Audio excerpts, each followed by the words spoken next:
A very warm welcome. My name is Dr. Leena. I'm a consultant in family medicine. I'm absolutely delighted to introduce Ms. Shruti Medappa, our senior clinical dietitian at NMC Specialty Hospital. She's in charge of the nutrition and dietetics department with 17 years of experience. Ms. Shruti has given various talks on the radio, published articles, conducted workshops, and seminars on health on this very, very important topic of nutrition. So, welcome, Ms. Shruti. Thank It's you, an Dr. absolute Leena. delight. It was an amazing introduction. So it's my pleasure to be hosted by Dr. Leena, who is from a background of a family in medicine, and she's having in this field 25 years of experience. It's my privilege to be part with Dr. Leena here. Thank you. Thank you, Dr. Leena. Welcome. We'll kick off the session, Ms. Shruti, with a few questions, if that's Sure. okay. And I think it's very relevant in this day and age to talk about nutrition, which is kind of underrated, and especially in our field of primary care and family medicine. I think it's the key aspect to many of the chronic diseases that we see in patients. Yes. And I'm absolutely delighted to say that we are actually doing a podcast, and which is so relevant. So let's kick off. I mean, with the nutrition point of view, why do you think early onset of certain medical conditions has become a rising concern? Yes, I can totally agree on this. Current generations, what exactly is happening is, as we could see the prevalence of different kind of conditions like diabetes, hypertension, or even the cholesterol, which we used to be able to track it somewhere in the 50s and 60s. Now the prevalence is even at the age of 20, 25, and 30s, we can see. And you'll not believe if I'll say you, doctor, these all has kickstarted just because we all are deviating ourselves from our traditional roots, we can say. And when we talk about tradition, see, if we just step back 2 generations behind, so the lifestyle, the food habits, the availability of the food was something way different with currently what we are running around in the market. So, and the food habits, what was cultivated in the older generations was all homegrown foods. Of course, we are all not privileged to have that just directly from the farm to the plate, but still we can stick to our traditional dishes. But currently, what we are trying to follow is we don't want to follow our Indian roots. We just want to compare just because someone else is focusing on a different deviated food patterns, we want to just implement. In simple terms, if I'll say we want to copy paste. So we literally don't want to copy paste our own previous generation, our ancestors. So that is the major reason we can see a big horizon, the all sort of a medical conditions. If we still stick on to our traditional dishes, we can eliminate and prolong the onset of multiple medical conditions, doctor. So you can understand the importance of the tradition foods, what we need to implement on our day-to-day basis. Before, it was a joint family system, and currently it is totally a nuclear family. I can say among nuclear family also there is a nuclear members nowadays. So parents are not well versed what the kids are consuming their meals, and the kids are not well versed with what the parents are up to. So there's no coordination where we can say that is one of the baseline where we need to be correcting.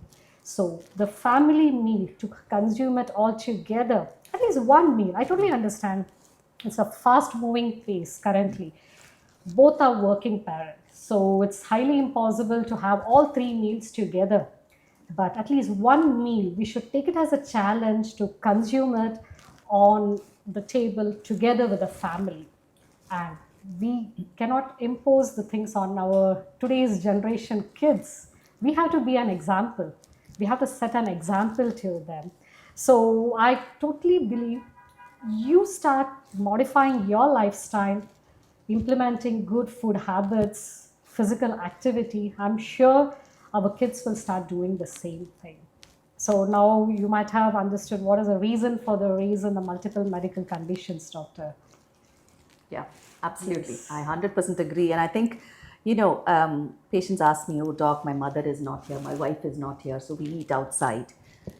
But this is a life skill. Cooking at home is a life skill, isn't Exactly. it, Shruti? You know, and there's nothing wrong in learning a life skill. True. And I think it should be taught at schools and Exactly. colleges so that children learn it from very young. Right, doctor. And they themselves cook as a family. Yes, You know? very well Yeah. said, doctor. Yeah. And also, I would like to add a point to it. See, cooking is something, a basic skill. It's not a gender bias, I'll say. Correct. So, we should set this example in a family by not just imposing the girls to learn the cooking skills. It is something, a basic skill, whether it's a girl child or a boy child. Absolutely. Both has to learn this basic skill because we don't know. Today they are with us. Yeah. Tomorrow, once they move out from the home, instead of getting worried at that point of time, it's now the time to teach them the basic cooking skills. True. So it's very important. I agree totally. So we'll move on. We've got quite a few questions to get through, Shruti. So, does our gut health, do you think that really matters? And what's the impact of gut health on our general kind of well-being and health? Yeah. If I will say you, doctor, our all sort of a medical conditions is arising in the gut. Will you believe me? Yeah. Well, that's what you put in your mouth, isn't it? As we say. Exactly. See, to put it in more simple terms, because when I say gut, not a layman can understand what a gut is. It is nothing but a intestine, the large intestine and a small intestine. So it all matters, the health of the gut. So we humans, we consider just the brain as something very important or a heart. But no one talks about the gut area, which is something playing a vital role, and gut is something which is the most important organ and which is the root cause for all sort of a medical conditions. See, we all have these bacteria so-called in the gut. The good bacteria and the bad bacteria, both are available in our gut area.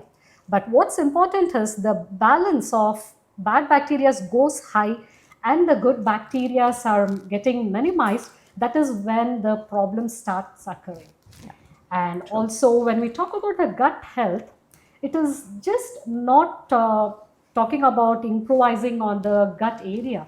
The kind of food what we implement and the time duration, because there is always a HCl acidic production in our stomach.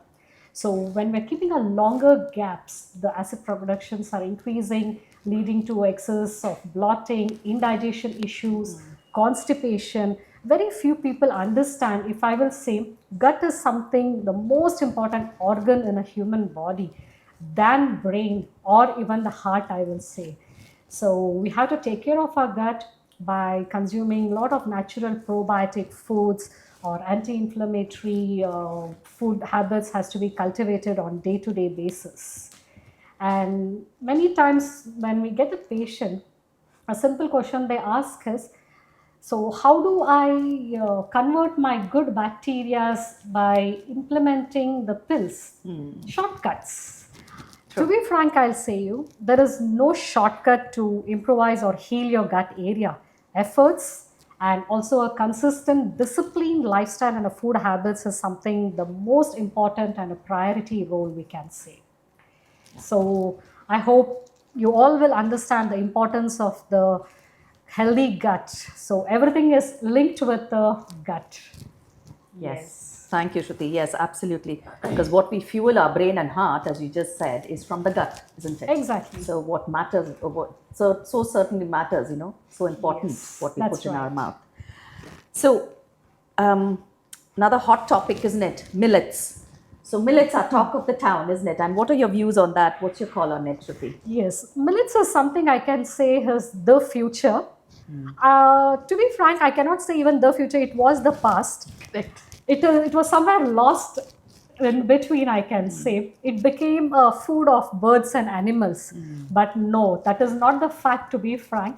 Millets are so highly nutritious, completely filled with fiber, required nutrients, minerals, vitamins, everything is dense in that. It disappeared. And I'm glad 2023 was declared as millets, the year of millet for 2023.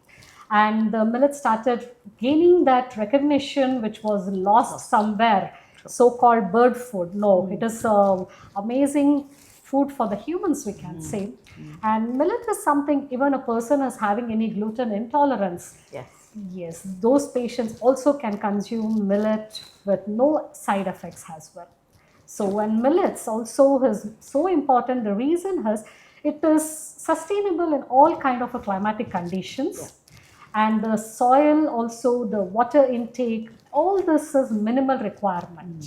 So the millets, though with minimal requirements, with not a lot of pesticides, chemicals, it can grow on its own with a minimal quality of the soil. So, and comparatively now, because just the millet is gaining a prime goal on top of the food supermarkets, the cost of the millets are also going high. The same millet over a period of 10 years, if we try to compare the pricing, we can see a big spike in the pricing of millet, just because somewhere which was lost, it has started gaining the name back. So millet is something to be added on day-to-day basis. It has to be as a part of a staple food. As I mentioned, our 2 to 3 generations back ancestors, they were all dependent on the millets. We lost that completely. We need to get back to our roots. Yes. Yeah, absolutely, I agree with you. And I think lots and parts coming from India, of course, lots and lots of areas in India growing millets, isn't Yes. it? Extremely rich in iron and rich in lots of Yes. nutritious True, doctor. ingredients. Another question very close to my heart, having had a fair amount of pediatric experience. So, childhood obesity, big thing on the rise, Yes. isn't it, Shruti? I mean, what are the reasons for that? Yes, when we say childhood obesity, I will never blame the child. So many people might oppose my statement. I will say that childhood obesity is increasing because of parents. I will never blame the child. See, nowadays Agree. parents, what they are doing is they are completely loading their kids with sugar foods and highly dense, aerated and carbonated beverages, sweets, chocolates, ice cream. A simple thing when parents say is, oh, we didn't enjoy during our childhood. So I want my child to enjoy each and every dishes. So I don't want to be any less bringing all these to my child. But I'll say the parent, you're putting your child under a high risk category and onset of early diabetes, hypertension, cholesterol, and cardiovascular diseases by feeding your kids with all sort of unhealthy foods. So please stop doing. If you really care for your kids, give them instead healthy food habits. Yes, it doesn't mean that you're going to cut off everything from the child, like keeping away from the junk food or unhealthy foods. Keep it as a occasional treats. That is where the challenge is. Once we consume the most unhealthy food also in a limited portion size, and occasionally it really plays a very vital role on our health, doctor. So this is the major reason. And the other reason I can say, the post-pandemic effects. The kids are getting so habitual for the online classes, online games, online tuitions, everything is in front of you. You don't have to move around. You don't have to just get out of the house. So everything is in. So this is where we are going wrong. And that is a major reason we can see the increased onset of childhood obesity is increasing. Absolutely. And it so ties in with our first question, isn't it? And we talked about cooking and the nuclear families. Parents are working, they want a quick bite, and the easiest is junk food, isn't it? Yes. And yes, I completely agree with your first statement that the Yes. parents are to blame, unfortunately. So we've got to educate the parents Exactly. and families in whole, Yes. isn't it? Yeah. And again, this feeds in very nicely to the next question. People nowadays are going sugarless completely, and what are your thoughts on that and why? Okay, if I will say, it's highly impossible to go completely sugarless. Will you believe me, doctor? No, it is very difficult, isn't it? You can never. Yeah. See, you can cut down the natural sugars, which is called as a white sugars. But sugar is present in forms of simple carbohydrates or a simple carbohydrates in most of the food. So we can never go completely sugarless. It's highly impossible to be on that. But when we talk about the simple carbohydrates, but the categories can be still considered. Like a simple carbohydrates, when we consider, cut down the white flour or the refined flours or the white sugars, direct sugars. even sugar is present in fruit. So that doesn't mean I avoid of fruit. So that is a natural sugar which is being present in forms of the fructose. Yeah. So the direct form.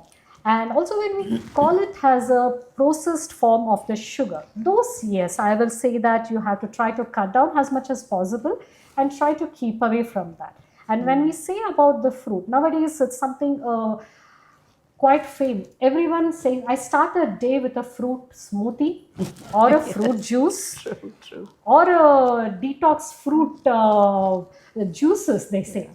So, but are you doing it right? No.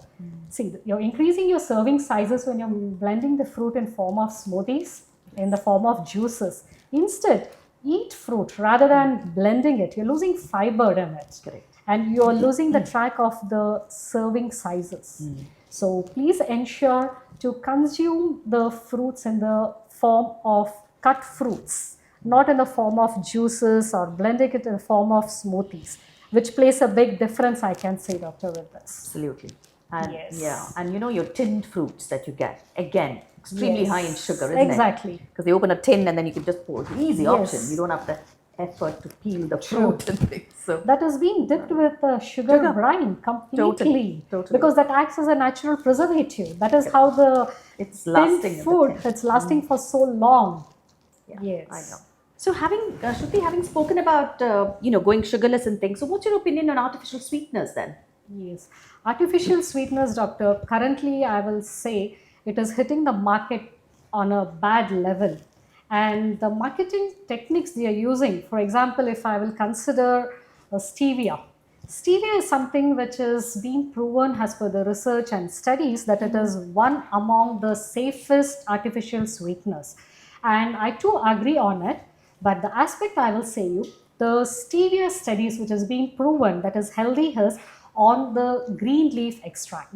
See, you can just try to imagine a green leaf once it has been extracted and the availability in the market is in the white tablet forms or in the powder forms. So you can understand the ultra processing which has undergone where a green leaf has reached to a white tablet in the market. Absolutely. But no one talks about this ultra processing time and what are the effects, side effects of it. No, it is losing its value when it is in the form of processed form. True. Yes, but green leaf extract just air dried and it is being put up in the market. It is amazing effects of the stevia as artificial sweetener, I can say. But I personally don't recommend artificial sweeteners. The reason is you get addicted to it and you will never be able to stop it over a short period of time. And the aftertaste is too high of the artificial sweeteners as well. True. So really the key message is a big no to artificial sweeteners. Yes, I can really. say. That's Yeah. my personal opinion on the artificial sweeteners. I agree as well. Yes. And I think I've tried it once or twice and the aftertaste Yes. is not very pleasant. Yes. So, see, why don't we stick to our, again, going back to our tradition roots, there are a lot of options to replace the sugars as well. So, jaggery can be taken as well, as we discussed in the previous question, replacing the natural sugars Sure, rather than sure. sticking to the artificial sweeteners. Yeah. Yes. Okay, right. So on the same topic of sugar, what is your kind of thoughts on consuming different colored fruits and vegetables? Yes. People are talking about that as well now. Yeah. Yes. See, when we say colored fruits or vegetables, it looks, and I try to recall a beautiful rainbow, I can say. Right. But it's not so important to just focus only on the colorful vegetables and fruits, to be frank. Rather than going for just colors, look into the seasonal fruits, I can say, which plays a vital role. See, we are in a generation where 365 days you get all kinds of fruits. But do you really think, are we getting the exact same nutrition value what we are supposed to get it during the seasonal? There are summer fruits, there are winter fruits, there are monsoon fruits. We have to stick to the seasonal, and our body changes and requirements are based on the seasonal requirements also. During the summer, during the winter, our requirements are different. So we have to follow the mother nature. That's what I can say. Mother nature knows very well what we need. So that is being produced based on the seasonal requirements rather than sticking to colorful fruits and vegetables, I will suggest stick to the seasonal fruits and vegetables. And also, we don't have the privilege, as I mentioned, directly from farm to plate. We are very much upset about these things, which is going away from our roots. But I will still suggest look for the local fruits or the vegetables which is grown. Or if cultivation is not happening in the country where you're staying, look for the nearby country where the transportation duration is minimized. Like we are in UAE, for example, Oman is the nearest one. So look for certain vegetables which is locally grown, and you can at least avoid the duration which is required for the transportation, which keeps the nutrient values of the fruits and vegetables. And then, of course, you can go one step further and grow it in a pot, isn't it, at home? Like tomatoes, for example, grows easily in a pot, isn't it? Yes. Of course, that's making time for it and having a passion for it. True. But then That's extends a better from that, option. isn't it? Yeah, of Yes. course. And of course, then you go on to talk about organic foods. So, Yes. what are your thoughts on that? See, when we talk about the organic food, I'll say it is a rich man's plate. Organic foods are so expensive, and we don't have any evidence to prove that the packet says organic. Correct. Are we sure it is organic? See, when we talk about organic, I strongly believe if a local farmer is growing some crop and directly is putting it to the market and selling it out, I call that as organic. Not the current which is being generated commercially and naming and tagging it as an organic food. True. And we are having a tendency, we people wants a shortcut. We don't want to go behind and read the nutrient value of any product. Front, if it is highlighted as organic, we are more than happy. We don't mind completely emptying our pockets. Yeah. But no, I will still suggest again the same thing. Stick to the local fruits and vegetables or nearby, which is being imported from the countries, to minimize again the duration of transport. Because the more, why I'm stressing on the transport of the fruits and vegetables is it has to look fresh once it reaches. So Very true. we will never accept if it is rotten fruit. So what they do is they dip into the chemicals, spray a lot of fertilizers, pesticides, and that becomes a big challenge. We are so happy to see the apples which is glossy and shiny. True. We just go, will we go pick a apple which is little dull? No, we don't do that. We look into, oh, that's glossy, that's attractive. But wax coating, pesticides and chemicals are totally loaded with those. So I'm not a big fan of organic. So I will suggest stick to local fruits and vegetables and easily accessible and seasonal fruits and vegetables again. So true. So true. Thank you. Yes. Yeah. And of course, that's again leading on to the same, from that, ready to eat foods. Yes. Ready to eat foods is a big, food is just too easily available now, isn't it? As I mentioned, we are away from the joint families to a nuclear family. Even from nuclear family, even if a family of 3 or 4 we are, different kind of taste requirements, the demands. So what is happening? It is highly impossible to cook 3-4 dishes in each meal for different person. So the simple solution for that is, okay, you don't prefer this, ready to eat food. Now Swiggy, Zomato, what else you want? In a single click, your food is ready. Yeah. Plus, in the supermarkets, there are all ready to eat foods. Than calling it as a ready to eat food, I will call it as a completely ultra processed food, which is a red flag nowadays.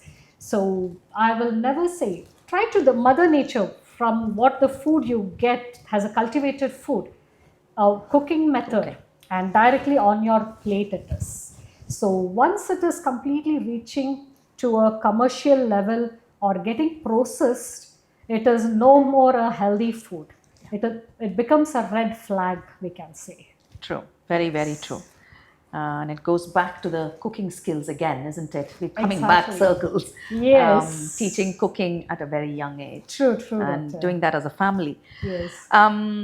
And of course, we do have patients who are gluten intolerant, lactose intolerant, isn't it? So, so are these really important? The lactose, the gluten kind of free diets? Are they quite To be open and frank, gluten and lactose, recently it is taking a big hit in the market. The reason is because someone is promoting a gluten-free and lactose-free products, I'll say.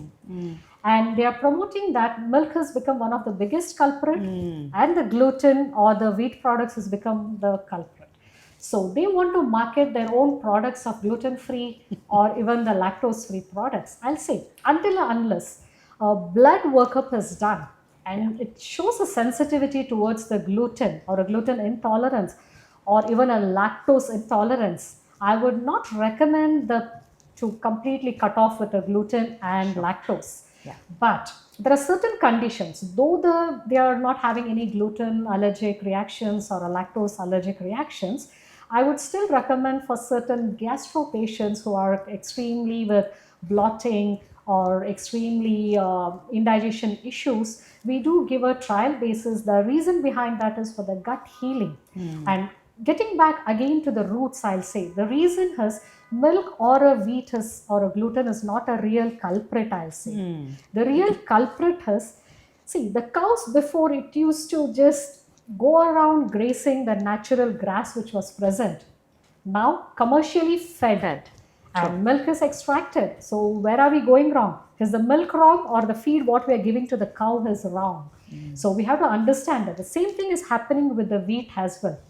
See, the polishing and ultra processing is taking so much, the brand is completely lost, and now the fame is all Maida products, so-called refined products.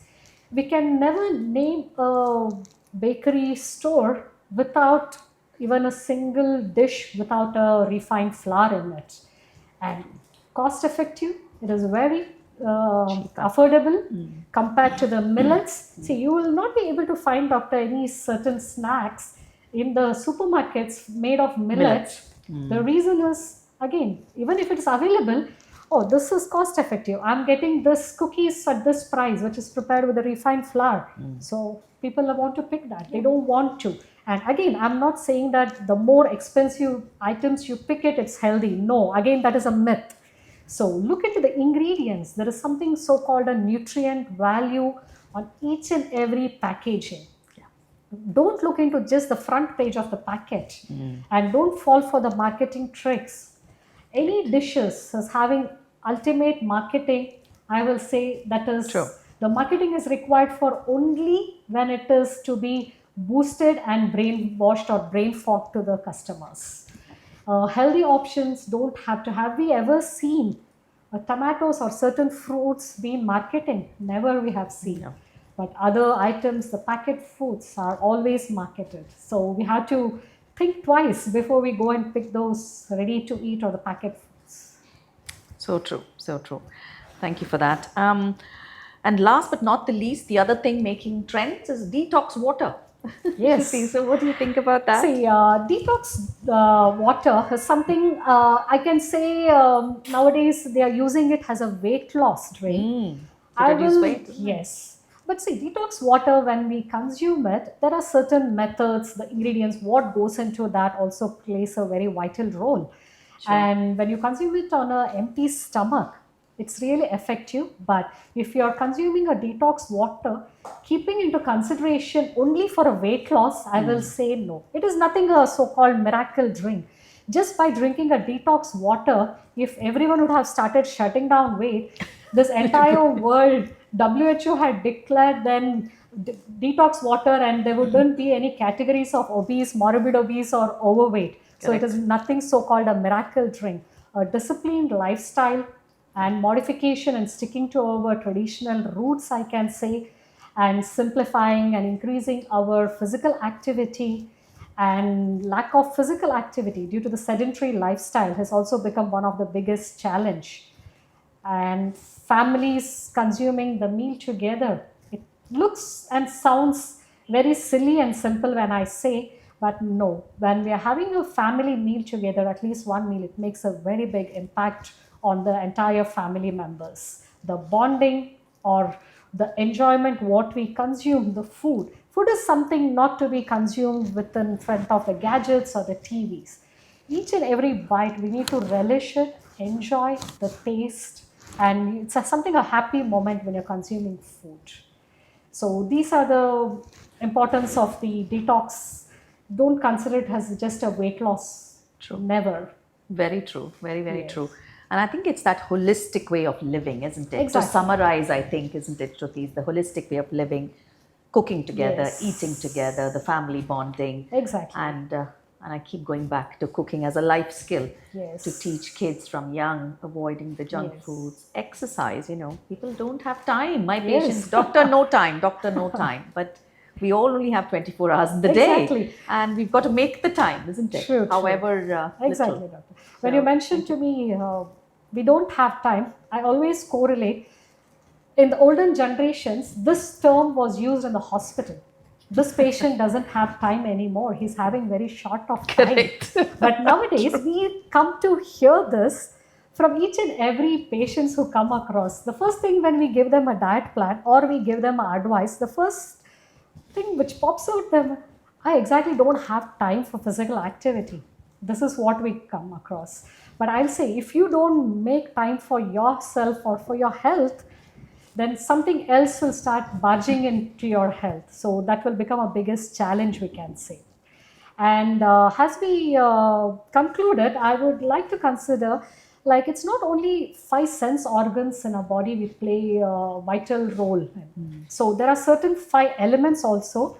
One is the quality of the food, what we consume, Yeah. the quantity of the food, the meal timings, the physical activity, and the sleeping pattern.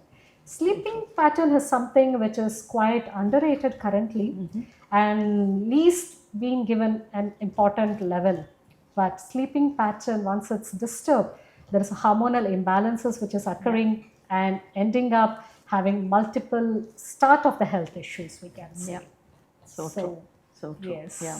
And I think it's that, again, holistic living, isn't True, it? true, doctor. To kind of prevent, and being a family medicine doctor, I Yes. think prevention is the key to kind of long-term good quality of life and good quality health. Think about what we eat, how we eat, the portion sizes, and regular exercise. So thank you so much, Shruti. It's been very, very informative, and I Thank you. really sincerely hope our audience also finds it very informative. And we hope to do more sessions with you again. Sure, doctor. Why not? We'll come up with different topics. Sure, for absolutely. I think public health education is such an important. Awareness is something, the most important key point currently which is required, which is lacking. Very true. Yes. So it was a privilege having you, Dr. Leena. My privilege. Thank you so much. Thank you, Shruti. Thank you so much. Thank you.